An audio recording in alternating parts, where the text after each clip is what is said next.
Elmgreen Dragset are the rising stars of the contemporary art world, and in October this year they'll be presenting a major exhibition at the V&A, and it promises to be absolutely extraordinary. I've come to their studio in Berlin to find out more about their ideas, their creative process and what motivates them.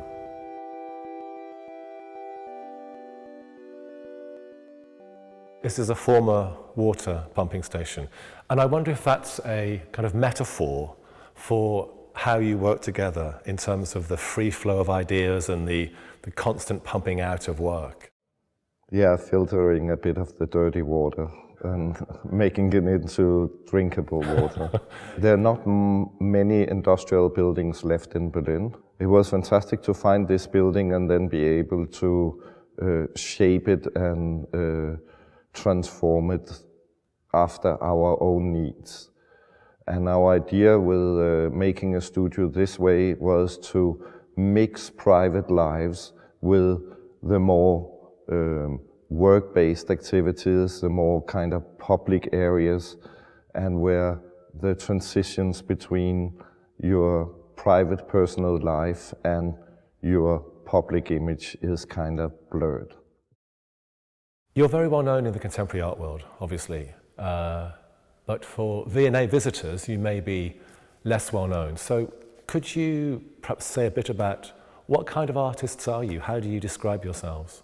We get our ideas from daily life. Anything can inspire us. You know, it can be a newspaper article, it can be a book we have read, it can be a political situation, it can be changes in society. The kind of art we do takes many formats, like it use all kind of different materials and aesthetics. Like we are not really bound to certain materials or certain working practices.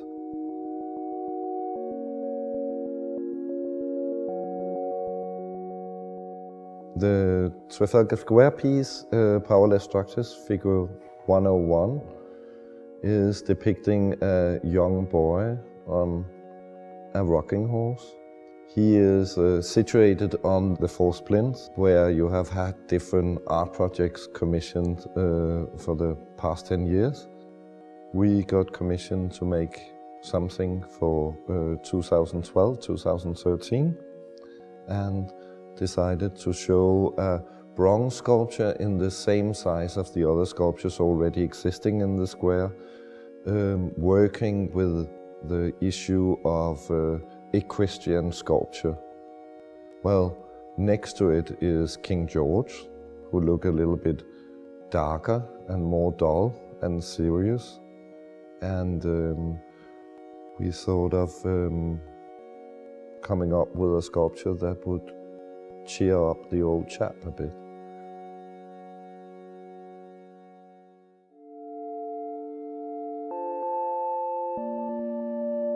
The memorial in Berlin is the official German memorial to the homosexual victims of the Nazi era.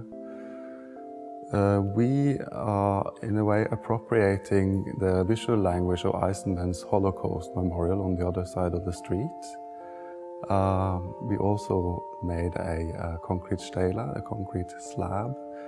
But in our concrete slab, you can look through a window and you see a film of two men engaging in an eternal kiss.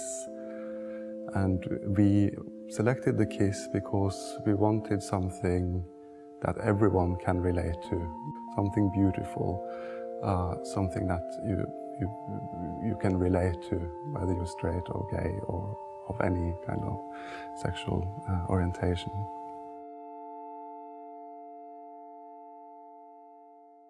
You work in contemporary art museums, you work in shop windows, you work on the street as artists and curators, and you now work in museums.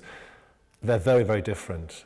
And we actually gave you a disused Victorian textiles gallery. How was that? Yeah, the V&A very kindly let us walk through the museum and come back to the director and say what kind of spaces we were fascinated by or where we would like to work. So when we found the textiles gallery, we thought these are brilliant because they're not yet renovated.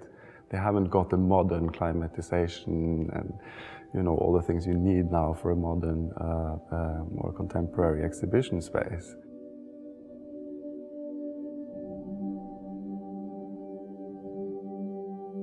Tomorrow is almost like a film set for a not yet realized movie.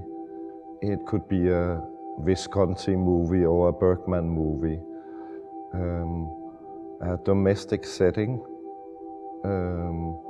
inhabited by a fictional character. We have made a whole script about this character and his life. And starting point was to create his home with all the objects and artifacts and artworks, furniture included in it. And then from that we developed the script, and from the script we elaborated on that setting. Could you tell us a bit more about the central character who plays this role in Tomorrow? In our minds, the central character in the exhibition is an elderly architect, 75 years old about. He was a failed architect. He had a lot of great ideals. He was quite visionary, but he never got to realize many of his projects. He was a part-time teacher, probably at Cambridge. We can see a lot of his models in the study that we install as part of his home. You do get a sense that this is a grand South Kensington apartment. All these things have trickled down through generations, and now maybe the old architect living there might be the last person to sit on this from the family empire.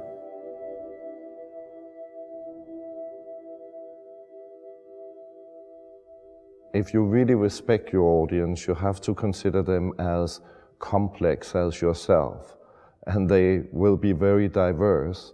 They will come from many different backgrounds. So I don't think we have an ideal spectator in our mind when we create our works. We try to make some visual statements. You can read them in different ways, from different angles, and get something out of them. Often it is that your audience create and elaborate on the artworks in a much more interesting way than you ever could do. They make it wilder, more romantic, sentimental or perverse than your intentions were to start with.